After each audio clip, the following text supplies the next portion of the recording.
بسم اللہ الرحمن الرحیم۔ شروع اللہ کے نام سے جو بڑا مہربان اور نہایت رحم فرمانے والا ہے۔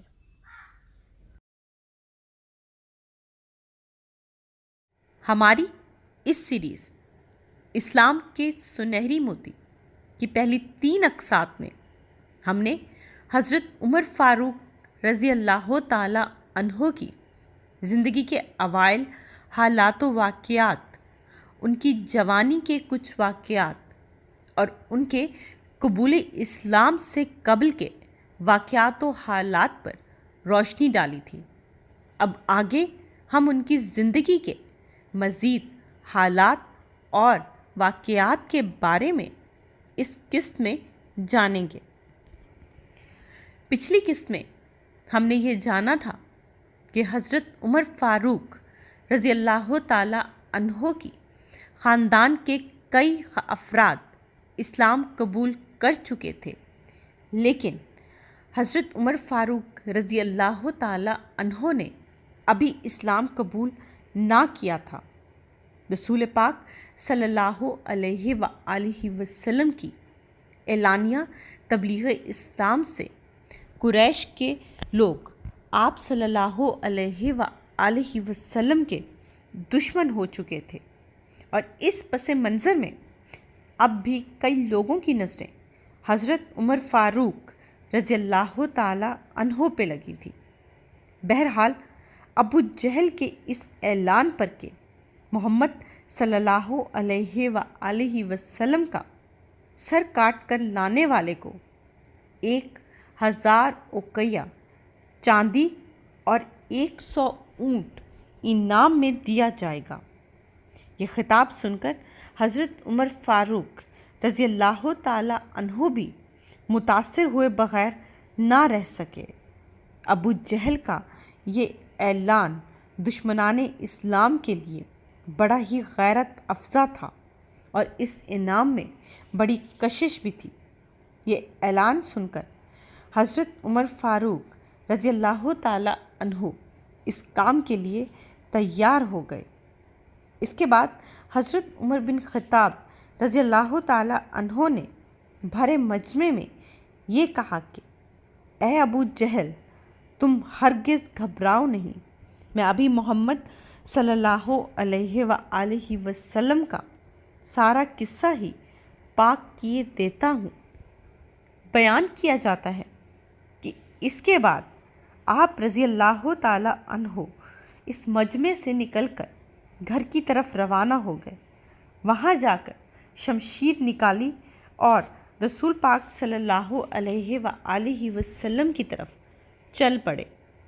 اس کے بعد کے واقعات بڑے ہی دلکش اور فیصلہ کن ہیں۔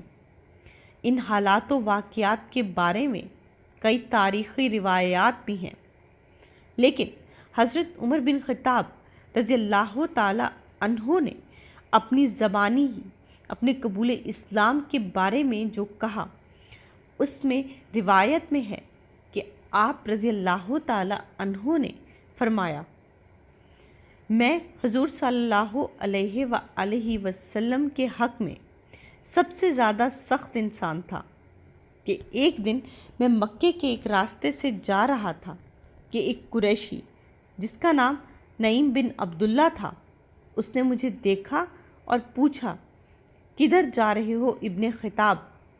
میں نے جواب دیا، اس شخص حضور اکرم صلی اللہ علیہ وآلہ وسلم کے قتل کا ارادہ رکھتا ہوں۔ اس نے کہا، تم یہ کہہ رہی ہو اور خود تمہاری بہن اسی کے رستے پر لگ گئی ہے۔ اس کے بعد ایک نئی کیفیت اور صورتحال پیدا ہو گئی تھی۔ اب تو حضرت عمر بن خطاب رضی اللہ تعالی عنہ کا غصہ اور جذبات اور بھی مشتعل ہو چکے تھے، لیکن ان کے اپنے گھر کی خاتمہ لبینہ کے بعد اب ان کی بہن فاطمہ نے بھی دین اسلام کو قبول کر لیا تھا۔ اسلام قبول کر لینے کی پاداش میں حضرت عمر بن خطاب اپنی خادمہ لبینہ کو بھی بہت زیادہ زد و کوب کرتے تھے اور مارتے رہتے تھے، لیکن وہ دین اسلام سے انحراف نہیں کرتی تھی۔ اسی پس منظر میں آپ رضی اللہ تعالیٰ عنہ نے فرمایا کہ انہوں نے فیصلہ کیا کہ رسول پاک صلی اللہ علیہ وآلہ وسلم کا خاتمہ کرنے سے پہلے وہ اپنے گھر کی خبر لے لیں۔ لہٰذا وہ وہاں سے فوراً پلٹے اور کہتے ہیں، میں غصے میں بھرا ہوا وہاں سے لوٹا اور بہن کے گھر کا دروازہ کھٹکھٹایا۔ رسول پاک صلی اللہ علیہ وآلہ وسلم کا یہ معمول تھا کہ جب کوئی بے مایا شخص اسلام لاتا تو ایک یا دو آدمی کو کسی کے سپرد فرما دیتے جو اس نو مسلم کی ضروریات زندگی کی کفالت کرتا۔ ایسے دو نو مسلموں کو میرے بہنوئی سعید بن زید کے سپرد بھی فرما دیا تھا۔ خیر، جب میں نے دروازہ کھٹکھٹایا تو اندر سے آواز آئی، کون ہے؟ میں نے کہا، عمر۔ اس وقت ان کے ہاتھوں میں ایک صحیفہ تھا جو وہ پڑھ رہے تھے۔ میری آواز سنی تو اٹھ کھڑے ہوئے اور ایک جگہ چھپ گئے۔ ان میں حضرت خباب بھی تھے اور کتاب وہیں چھوڑ دی۔ آپ رضی اللہ تعالیٰ عنہ جو ابھی مسلمان نہیں ہوئے تھے، انہوں نے اپنی بہن کے گھر کے دروازہ کھلنے کے انتظار میں یہ بخوبی محسوس کر لیا تھا کہ گھر کے اندر چند افراد کچھ پڑھ رہے ہیں، بلکہ انہیں نہ تو ان لوگوں کی آواز اور ان میں پھیلتی ہوئی دہشت کو بھی بخوبی محسوس کر لیا تھا، اور انہوں نے یہ بھی محسوس کیا کہ وہ لوگ جو کچھ بھی پڑھ رہے تھے اب اسے چھپا دیا گیا ہے۔ اسی اثناء میں حضرت عمر فاروق رضی اللہ تعالیٰ عنہ کی بہن فاطمہ زوجہ سعید بن زید کے گھر کا دروازہ انہوں نے کھول دیا۔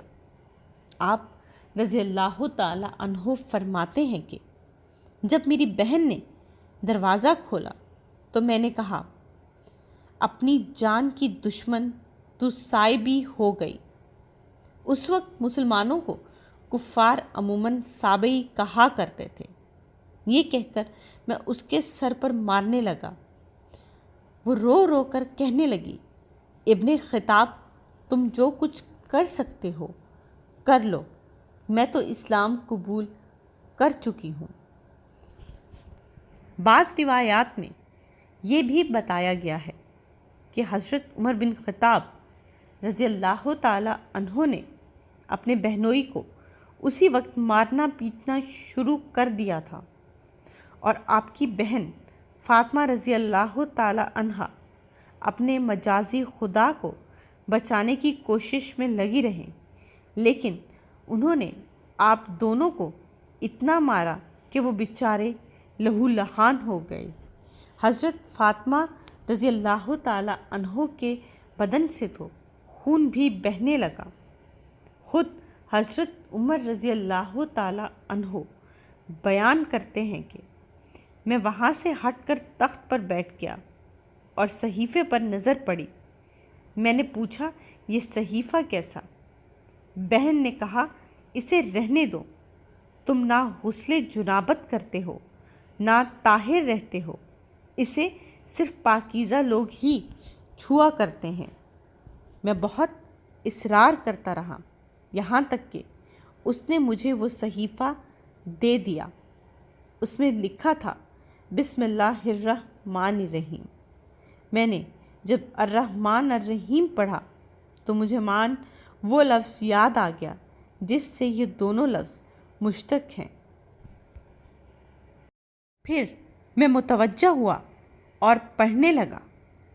جب پڑھتے پڑھتے میں آیات پر پہنچا، پس میں بے اختیار کہہ اٹھا، اشہد ان لا الہ الا اللہ و اشہد ان محمد الرسول اللہ۔ یہ سن کر چھپے ہوئے آدمی باہر نکل آئے اور خوشی کے مارے تکبیر بلند کرنے لگے اور کہا کہ اے ابن خطاب، مبارک ہو، اس دوشنبے کو حضور پاک صلی اللہ علیہ وآلہ وسلم نے دعا فرمائی تھی کہ اے اللہ، عمر بن خطاب اور عمر بن حشام یعنی ابو جہل میں سے جو تجھے زیادہ پیارا ہو، اس کے ذریعے سے دین کو تقویت پہنچا۔ ہم سبوں کو یہی توقع تھی کہ اس دعائے نبوی کی قبولیت تمہارے ہی حصے میں آئے گی۔ میں نے کہا، مجھے رسول پاک صلی اللہ علیہ وآلہ وسلم کے پاس لے چلو، حضور کہاں تشریف فرما ہیں؟ جب ان لوگوں کو یقین ہو گیا کہ میں سچے دل سے ایمان لا چکا ہوں تو مجھے حضور اکرم صلی اللہ علیہ وآلہ وسلم کی خدمت میں لے کر حاضر ہو گئے۔ ہماری اس سیریز اسلام کی سنہری موتی کی اس قسط میں ہم نے حضرت عمر فاروق رضی اللہ تعالی عنہ کی زندگی کے کچھ حالات اور واقعات پر روشنی ڈالی۔